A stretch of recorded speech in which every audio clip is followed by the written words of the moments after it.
Včasih je dobro, da majhne stvari ne postanejo velike, še posebej, če gre za manjše jabolko spora. Takrat pride prav evropski postopek v sporih majhne vrednosti. Ta je alternativa obstoječim sodnim postopkom, ki pospešuje in poenostavlja reševanje čezmejnih sporov majhne vrednosti.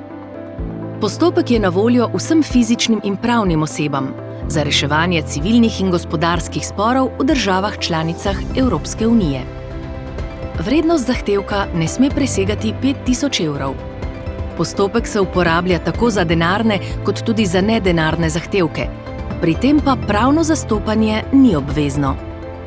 Tožba v postopku evropskega spora majhne vrednosti se vloži na posebnem obrazcu, ki ga lahko izpolnite na spletni strani e-pravosodje in ga nato v ustrezni obliki pošljete pristojnemu sodišču. Za vprašanja o postopku v sporih majhne vrednosti, ki niso urejena na ravni Evropske unije, se uporablja pravo države članice. Cilj vseh pravil pa je, da jabolko spora ne postane vedno bolj kislo.